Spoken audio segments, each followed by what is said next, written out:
he may chime in at some point. We're going to call this meeting to order, and I'm going to ask Patrick Levine to lead us in the Pledge of Allegiance. Pledge allegiance to the flag of the United States of America, to the republic for which it stands, one nation, under God, indivisible, with liberty and justice for all. I'm going to work you today, Patrick. You want to do the prayer for us as well? Be an honor. Let's pray. Father, we thank you and we praise you for the opportunity to be here today. And Lord, help us to not take light the task you've given us to oversee the resources you've given us on the Mississippi Gulf Coast. So Lord, we ask for wisdom and guidance that comes from you. And we say thank you for what you've given us. In Jesus' name, amen. Thank you. All right. Minutes from February 14th. Do we have a motion to approve those? I'll make the motion to approve them. I'll second. All in favor? Aye. All right. Does the agenda for today look good to everybody? Motion to approve the agenda? I'll make a motion to approve the agenda. I'll second it. All in favor? Aye. Aye. All right, I'm gonna turn it over to you, Patrick. Well, good morning and thank you. Want to start out by saying if anybody has a public comment, TJ's back in the back. TJ, raise your hand real quick. TJ's in the back. If you have a public comment, be sure to fill it out, turn it into him, and he'll get it in for later in the meeting. It's been a busy couple weeks at the DMR. Lots of things that are going on. The session is coming to an end up in Jackson, and I know that some of the bills that we've been following and been a part of up there, I tell you, the director is working hard. Lots of conversations going on, and quick update, Senate Bill 2544 on the oyster beds, it's still in conference. The Marine Patrol Bill, Senate Bill 2551, still in conference. House Bill 1636, our appropriations bill, it's still in conference. But the good news is the Commercial Crabbing License Bill, Senate Bill 2550, it passed and the governor signed it. And so the simplicity of that bill is that instead of everybody being required to have a crab license, it goes to the vessel, to the operation. And so it'll simplify that process when it comes to the licensing of commercial crabbing vessels. And I know that if anybody has a question on that, they can grab Rick later on and talk to him. But that one has been signed by the governor.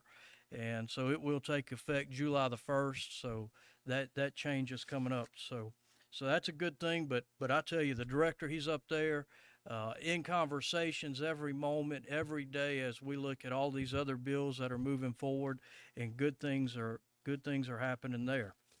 The internship program, it's really neat that every year we get the opportunity to look for people that can intern with the agency.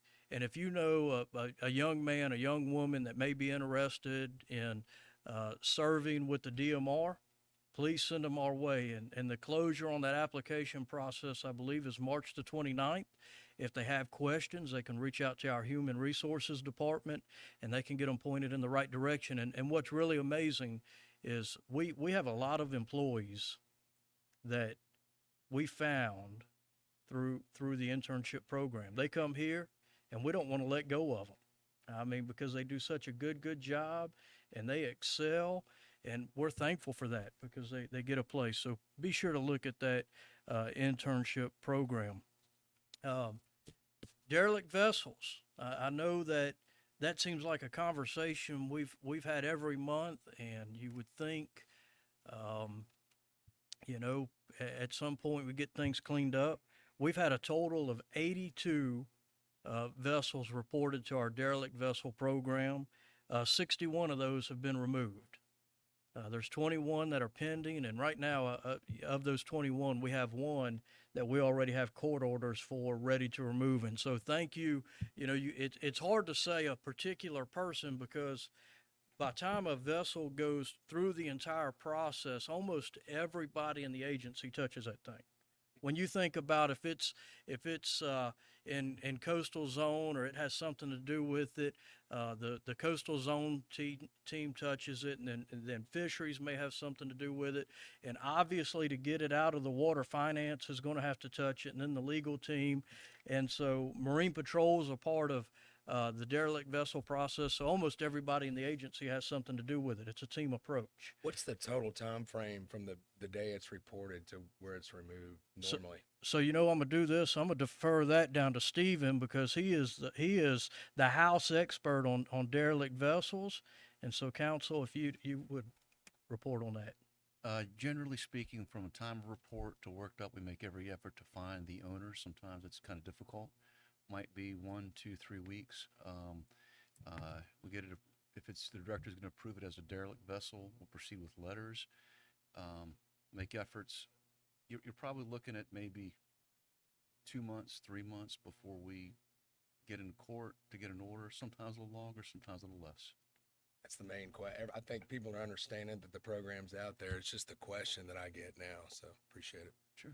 Well, and I want to say kudos to legal, because I don't know if you've ever tried to work with the court system, even Marine Patrol, to do something in 2 to 3 months, start to finish. That's quick, and it's amazing. And so our team is continually, having those conversations with the courts, trying to get things cleaned up. And man, they are doing a fantastic job. So thank you to them. At this time, what I'm going to do, I think Rick has some good news and some things that he wants to report about. So, Rick, if you could, he and the director had a trip up to D.C. to talk to NOAA, and Rick's going to report on that. And then he's going to talk to us a little bit about the upcoming snapper season. Morning. Yeah, as Patrick mentioned, we went to D.C. a couple weeks ago. It was a trip put on by the Gulf States Marine Fisheries Commission that got all the representatives from each state up in D.C. to talk to NOAA leadership and the Gulf delegation, as well as Fish and Wildlife Service. The director and I, he was a part of the NOAA conversation, so we talked to Janet Coit, who's the administrator over all of NOAA. The main two things we talked about were fisheries disaster and the issues with it, mainly the Bonnie Carey spillway funds, as I've talked about ad nauseum every month up here that we still don't have. And then the issues with MRIP, which Trevor's gone over those, and the director has expressed his frustration with that. But we talked about those issues. They had representatives from their fisheries disaster program. We expressed the concerns that we had about the timeliness. There was a bill put in by passed by Senator Wicker's office last year, 2 years ago, I think, that puts timelines on these fisheries disasters on the front end of them. Everybody likes to point fingers at OMB, but there's a lot of issues on the front end. So it puts timelines on it. And so hopefully that'll clean up some stuff on that part of it. And then they're trying to work through the issues on the back end. So I think we got a plan moving forward that's better than what we have now. But that still doesn't change the fact that we haven't received our money from 2019. We don't have official word as far as the agency goes, but there's a lot of momentum going. We're having a lot more conversations with NOAA about fixing some minor things here with the budget, and some updating some dates and things like that. So I feel like things are getting close, much closer than they were. I don't want to say any dates. I've heard dates, but I don't know how official they are. So we're in a much better place than we were. So hopefully we'll have something to report here in the next few months. Like I said, we met with the Gulf delegation. We met with Representative Carl from Alabama, Ezel from Mississippi, and Graves from Louisiana. And then we met with Senator Rubio from Florida, Senator Tuberville and Senator Britt from Alabama, Senator Cassidy from Louisiana, Senator Wicker from Mississippi, and then Senator Corning from Texas. Much of what we talked about was the same as what we talked about with NOAA. The issues with the disaster funds, that was most of the conversation, because they all were very, very interested in hearing the issues that are going on. And it's not just us, it's Alabama. In this particular fund, Alabama and Louisiana are still waiting on their as well. And then, Florida, Texas currently doesn't have anything on the books, but Florida's been dealing with all those hurricanes, so they're going through the same thing. So to be able to hear that, they're working on some things to try to push a little bit, and that may be why we're hearing more here recently. And then we met with Fish and Wildlife Service. We expressed the pleasure it is to work with them in comparison with the other funding agencies that we deal with, which is working with Fish and Wildlife Service, especially through the Sport Fish Restoration Program, is more of a partnership. We talked with them about that and got a few things worked out. So overall, it was a really good trip. I hope we got a lot accomplished. And then, as Patrick mentioned, the director wanted me to just update everybody. As we have historically, we'll open the red snapper season on May 26th, which is a Friday before Memorial Day. We're still working some kinks out as far as what the quota is going to be or what the ACL is going to be for the state. But we hope to run through July 4th, and then we'll evaluate it after that. So it shouldn't be a whole lot of change up until the 4th of July weekend. So that's what we're planning on now. If you got any specific questions, Trevor should be up here earlier, but right now it's pretty straight later, but that's pretty straightforward. I also wanted to mention the Gulf Council meeting will be held at the Gulfport Marriott the week of April the 3rd, I believe, so in about 2 or 3 weeks. As we said last time when it was held in Biloxi, this is everybody's opportunity to come to the council meeting, see how the process works, and actually provide public comment. We didn't have a whole lot of public comment from Mississippi residents at the Biloxi meeting. I hope maybe that'll change at the Gulfport meeting, but this is the time to express your concerns or your thoughts with the council, because public comment is a very serious part of the process, and they do accept those. So it's the week of April the 3rd. I believe the public comment period will be the Wednesday afternoon. So if that's maybe April the 5th. So if anybody has any questions, reach out to me or the director, and we can guide you to that.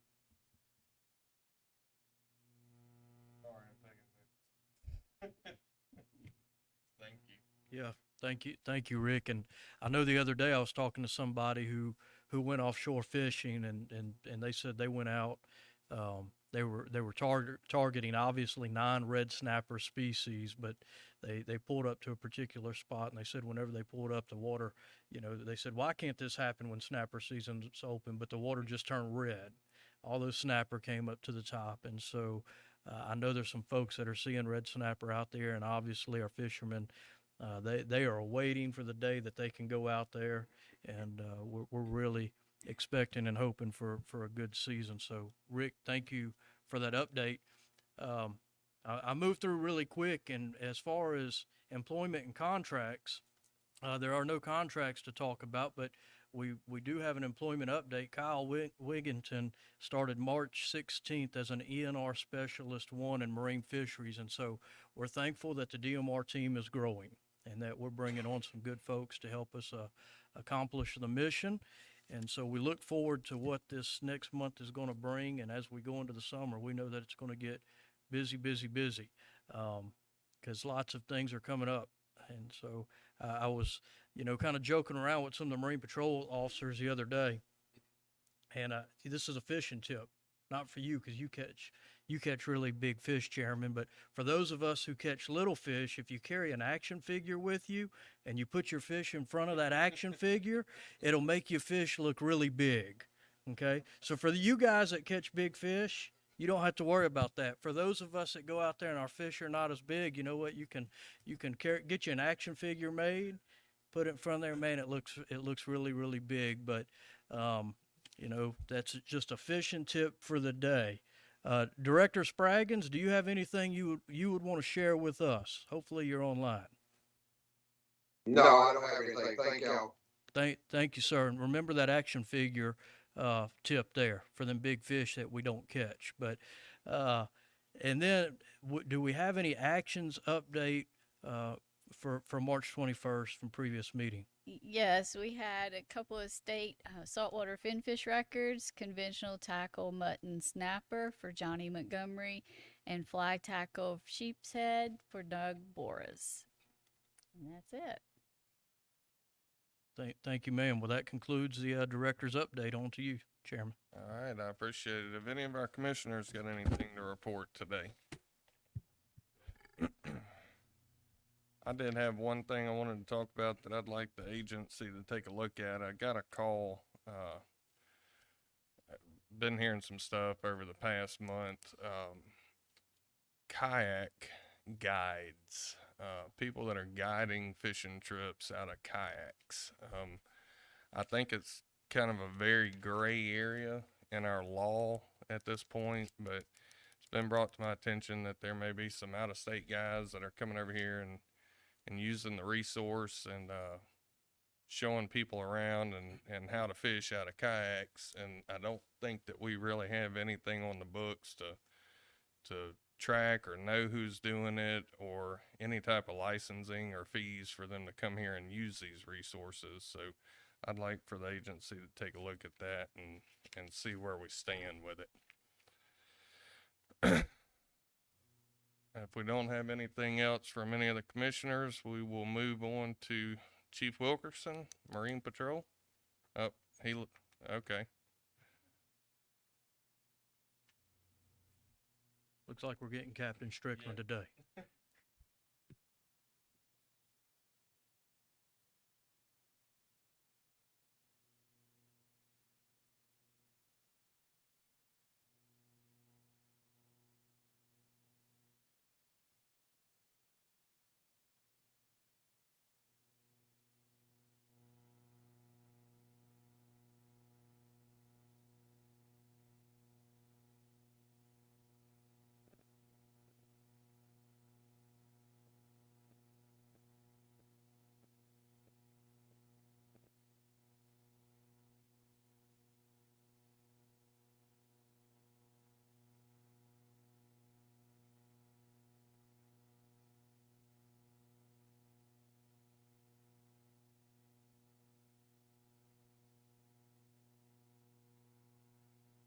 appreciate it. Thank you. Y'all keep up the good work. All right. Coastal Resources Management. We got Brett James. Good morning. I have a project today for the Jackson County Board of Supervisors. The project location is at the Beach Bayou Avenue, at the end of Beach Bayou Avenue and intersects with Racetrack Road. It's in the general use district, and the agent is Brown, Mitchell, and Alexander. Click next. The project description, it consists of a filling 0.0108 acres of coastal wetlands for a boat ramp and 0.05 acres of non-tidal wetlands for a parking area. And the boat ramp, it will be approximately 20 foot wide in width and need around 96 cubic yards of fill on unvegetated water bottoms for the creation of the boat ramp. There will also be a dredging channel, dredging of a channel that is 336 feet in length by 30 foot width from a depth of current depth of 2 foot to 4.5 foot below mean low water. And there will be 2 piers constructed 70 foot by 5 on each side of the boat ramp. And a 70 foot breakwater will be created on the west side. Right here shows the project area where the little anchor is. And this is the non-tidal wetland field for the parking lot. This is just a diagram of where the parking lot is, and on the bottom you can see where the boat ramp is going to be. This is a diagram that shows pretty much the boat ramp up at the top with adjacent piers on each side with a breakwater, along with a channel that's going to be dredged on the right side. And this is just enlarged picture of the recent slide that shows the boat launch and piers. And this is just an aerial photo of where the project is going to take place. And the little patch of green there is going to be the tidal marsh that's going to be affected and also transplanted. And they have requested 3 variances for this project from the Mississippi Admin Code, Title 22, Part 23, Chapter 8, 101.01, which states boat ramps must be located in areas which do not require the destruction of sensitive coastal wetlands. 114.01, permanent filling of coastal wetlands below the mean high tide line because of potential adverse and cumulative environmental impacts is not authorized. And 117.3, a minimum 10-foot buffer must be maintained between dredging, excavation, and any wetlands. And the variance request has been justified by the Mississippi Admin Code, Title 22, Part 23, Chapter 8, Section 118.04, that the activity requires a waterfront location, a significant public benefit, and a public hearing has been held. The extent of which the proposed activity affects biological integrity of coastal wetlands, there has been mitigation proposed at a 3-to-1 ratio, and it's approximately a little over 1,500 square feet of revegetation, and they're also going to be taking the vegetation from where the proposed boat launch is going to be, and they're putting it in the area of revegetation as well while following the DMR's restoration guidelines. And there will also be a little debris removal, but it will not have any big impacts because they're not using any kind of machinery. It'll just be picking up by personnel. And this is the same picture again with the aerial, but this is just showing the where the revegetation is going to be in the blue, and the tidal marsh that's going to be taken from the green area and transplanted over to the blue, and that is going to make up the little over 1,500 square feet of revegetation. And the project's been posted on public notice for 3 consecutive weeks from January 18th, 22nd, 29th of 2023. Also on the DMR website from January 18th to present. DEQ has no comments. Department of Archives and History has no objection. Department of Wildlife and Fisheries has no comments, and a rent-exempt public trust tidelands lease is required from the Secretary of State. And also, a public hearing was held on February 23rd, 2023, and no public comments were received. So the staff of the Department of Marine Resources has conducted a thorough evaluation of the project and has made findings on the decision factors in accordance with the Mississippi Coastal Program. Based on the result of these findings, it has been determined that the project is consistent with the coastal program because the project serves a higher public purpose, and staff request a motion that the commission recommend to the executive director approval of the requested variances of the proposed mitigation plan and the requested permit. Any questions? There's just 2 things that really kind of jump out at me with this. I'm looking at this correctly. There's a pretty sizable launch right there under I-110, correct? I mean, is there a need for another launch that close? It's for smaller vessels and more kayak, because actually people are already launching their kayaks there, kind of disturbing the vegetation as it is. So they'll be putting more vegetation back and giving them an area where they're not running into bigger vessels as well and getting swamped out. Okay, that kind of answers my second question with the water depth leaving out of there and the amount of maintenance that it's going to take to keep a channel in there. I think that's a pretty shallow area back in there, but kayaks and small boats make sense to me.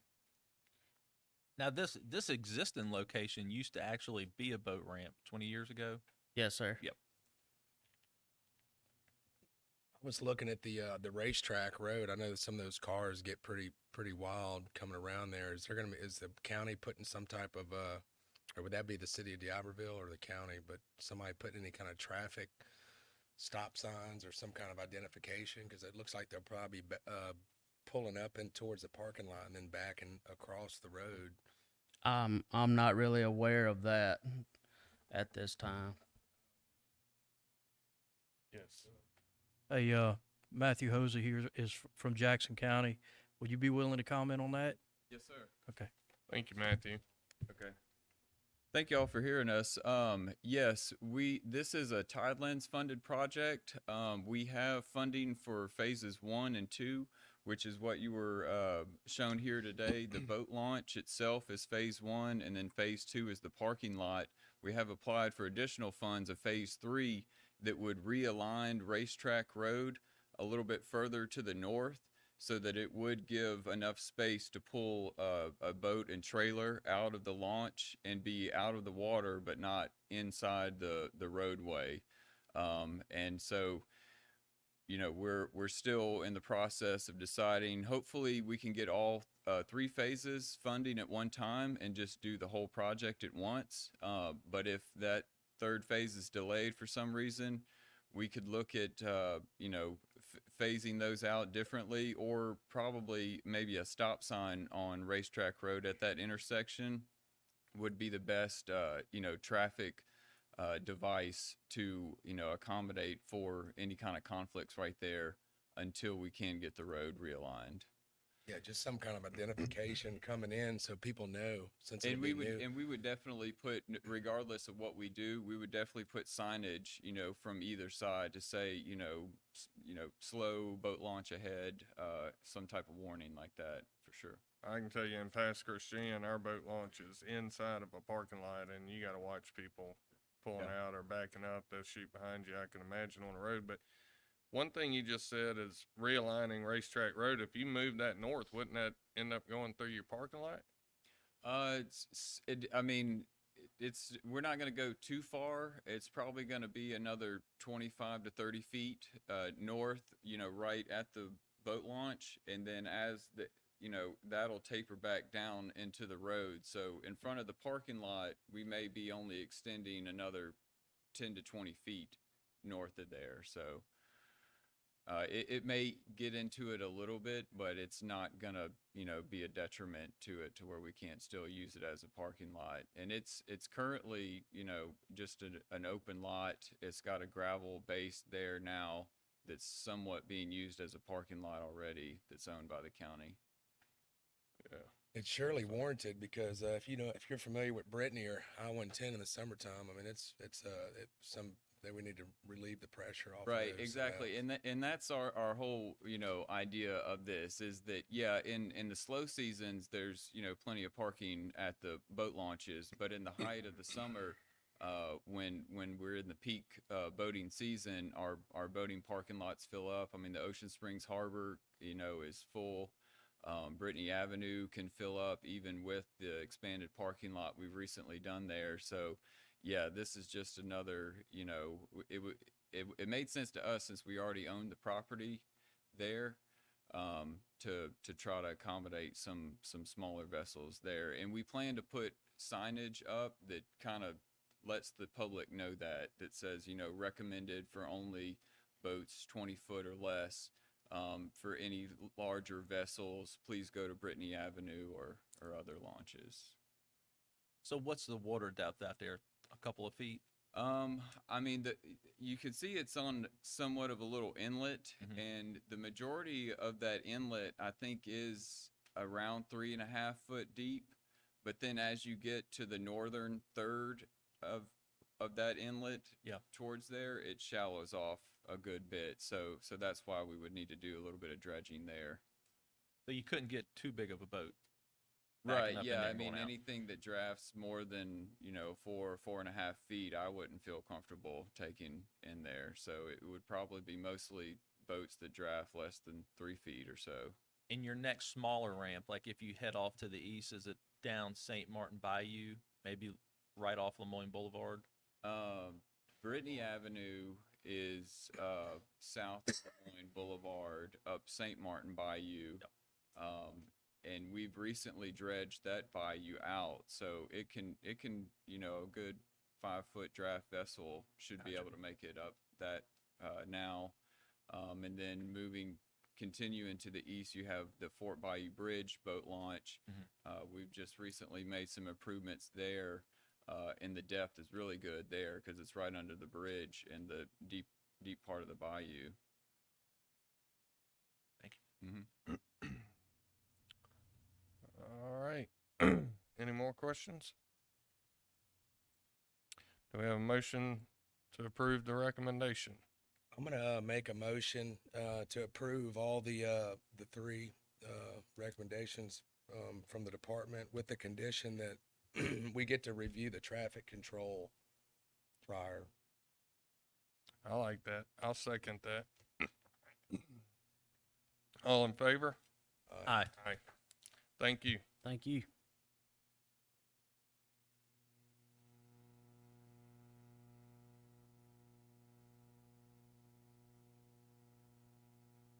Finance Administration.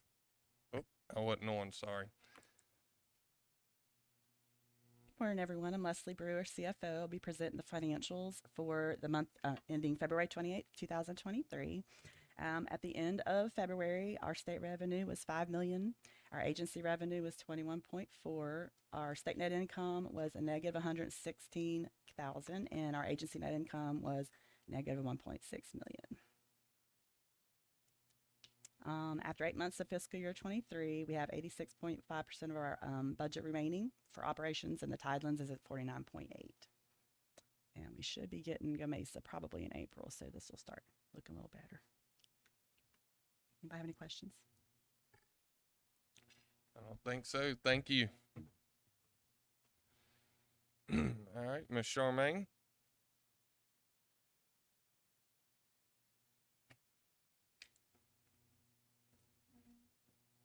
Good morning. The Mississippi Department of Marine Resources had 16 media mentions since the February MACMR meeting. News items included the Mississippi River sediment diversions, state fishing records, and the prescribed burn on Deer Island. Marine Patrol participated in career fairs at Harper McCon Elementary School, D'Iberville High School, and Pass Christian Middle School. They also participated in Touch a Truck at the Long Beach Harbor this past Saturday. Rick Burris, serving as past president, Jason Socher, John Barr, Nick Moreno, Chris Graham, and Tracy Floyd participated in the Mississippi American Fisheries Society annual meeting in Natchez, February 15th through the 17th, and Graham presented an overview of the MDMR Estuarine Seine Project. Travis Williams gave a presentation about the Artificial Reef Program at the Horsefly meeting February 16th. Rick Burris gave a presentation about the agency to the Rotary Club of Waynesboro on February 22nd. A total of 20 participants took part in the Basic Seafood Hazard Analysis and Critical Control Point HACCP workshop, February 15th through the 17th, which was conducted at the Bolton Building by the MDMR Seafood Technology Bureau and Mississippi State University staff. Members of the Mississippi seafood industry and MDMR regulatory personnel received valuable instruction and conducted food safety exercises mandatory in the proper handling of seafood intended for consumption. MDMR staff from the hatchery, shellfish, and shrimp and crab bureaus participated in the Institute for Marine Mammal Studies Sea Turtle and Marine Mammal Trainings workshop last month. MDMR fisheries staff worked with local police, fire departments, beach management groups, and local officials from partnering agencies on how to best maximize straining response, as well as address sea turtle nesting sites encountered during field work. Protected Species Coordinator Mike Brainerd and Fisheries Director Tracy Floyd attended the 2023 Southeast Regional Sea Turtle Meeting February 28th through March 2nd in Orange Beach, Alabama. The program featured special sessions, workshops, keynote speakers, and invited presentations that addressed major topics, which are pivotal to sea turtle conservation in the southeastern U.S. Mike co-authored the abstract and poster, Sea Turtle Nesting Trends in Sea Turtle Nesting Trends in Mississippi, Data Gaps and the Necessity of Future Monitoring, with the Institute for Marine Mammal Studies, the U.S. Fish and Wildlife Service, and the National Park Service. Hatchery staff also participated in the St. Jude Classic tournament in D'Iberville this past Sunday. Mike Persley and Katie Nelson with the Invasive Species Program in the Office of Coastal Resources Management took part in Mississippi Aquarium's Invasive Species Day on February 25th. Aquarium visitors stopped by to learn about invasive species in our state's marine waters. That's it. All right. Busy month. Yep, always busy. Thank you. That's a very busy month. I Yeah. mean, when you think of people out there making much of the DMR and what public relations is doing, they are making much of the DMR. And I know somebody went and y'all had a boat show or something the other day, and they were talking about some of the programs that were occurring. It's just amazing the things that happen through public relations and how we promote the resource here on the Gulf Coast. Yeah, absolutely. You know, Charmaine was a huge help in putting both of those, or the Biloxi kids program on, and getting people from the department to come out and participate in that. It was a lot of fun. And even at the Mobile Boat Show, we had the Grand Bay Near came over there and presented at that one too. So that was really good. All right. Saltwater records. Morning, Commissioners. I guess since Rick had opened up the door, do y'all have any questions about Snapper before we go through the presentation? Are y'all good? Just ask, are we still at it was at 50, 58, I think, Trevor? 62 is where we're at now with the recent ACL increase from Okay, last well, year. good. That's great. And if the new request gets through in time, hopefully through this year, we'll be at around, I think it was 84. Don't quote me on that one directly. We'll be in the low 80s for sure. Going in the right direction. We'll just say that. Yeah, incrementally trying to go in the right direction. All right, so we've got two records for y'all to look at today. The first one's an all tackle record. It's blue line tilefish. The old record was 2 pounds, 13 ounces. This new record is 12 pounds, 5.6 ounces. The angler is Mr. Joshua Taylor. It's a picture of the fish, picture of Mr. Taylor and the fish. This next one is a conventional tackle record. Gulf Smoothhound. It's a new record. Hadn't been seen before. 23 pounds, 15.99 ounces. The angler was Mr. Cooper Seibert. And I will say we've had this record swirling around for about 2 or 3 months. And the reason for that is because when we got it, we couldn't differentiate between the two species of smoothhound that exist in the Gulf. So we sent it to the shark folks over at the research lab. They also had difficulty differentiating it. So we sent off genetic samples over to Texas. They did vertebral counts and morphometric counts. Finally got it down to the point where it is a Gulf Smoothhound and is a new record. Obviously, this is a shark that we rarely see. So here's a picture of the shark. There's Mr. Cooper with the shark. And all we need is a motion to recommend the adoption of new state records. I love seeing these kids smiling with these fish. That's always a good part of the day. I'll make the motion to approve the records. I'll second it. All in favor? Aye. Aye. Thank you. All right. Grand Bay Near, Aisha Gray.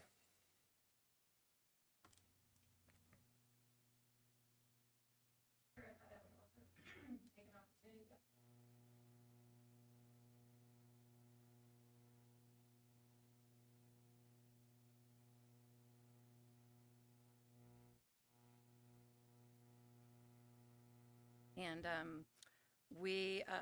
the mayor of Moss Point, Mr. Billy Knight, hosted us at City Hall. We had a lot of folks there, including the county supervisors, including the school superintendent, the director of Parks and Recreation from the city of Moss Point, our chief science officer, and folks from the NEAR.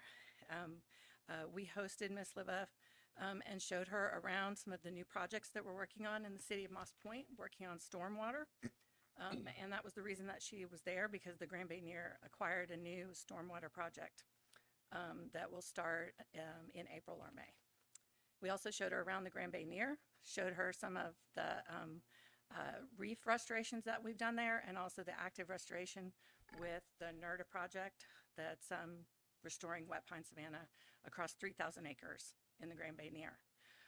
Speaking of that wet pine restoration, we've also had several recent burns, and they are actually out there burning today. But if y'all don't have any questions about that, I wanted to invite you to join us for the Celebrate the Golden Marine Education Festival. This is every year the DMR and the Grand Bay Near host a Marine Education Festival with Art in the Pass. We have over 30 partners, natural resource agencies, federal and state, county folks all come. Chevron is also one of our partners. And it is full of hands-on displays, exhibits, science showcases, and a lot of fun for the whole family. We hold a poster contest every year. We engage schools across Mississippi to attend. We have a student art contest, and we also have a student science showcase where students are able to show their science fair projects and have a competition for those with cash prizes for the winners. We had over 243 entries in the student art showcase, student art contest this year, and there's 11 entries for the student science showcase, and we expect over 5,000 people to come and enjoy the festival. Our art winner this year, the poster winner, was Kendall Rollison. He's 21 years old from Gulfport, Mississippi, and they will be there signing the poster.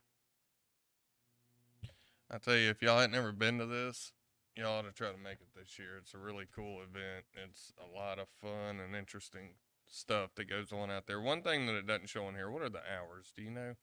We started around 10 a.m. and then usually by about 4, we start breaking down so that we're packed up by the end of the day, by the time it's dark. Well, we'll be there for sure. That's I can't fantastic. wait. Thank you. Thank you. All right. We got any other business? Do we have any public comment? Nothing turned in. No other business, no comments. Do we have a motion to adjourn? I'll make a motion to adjourn. I'll second. All in favor? Aye. Thank you everyone for coming out.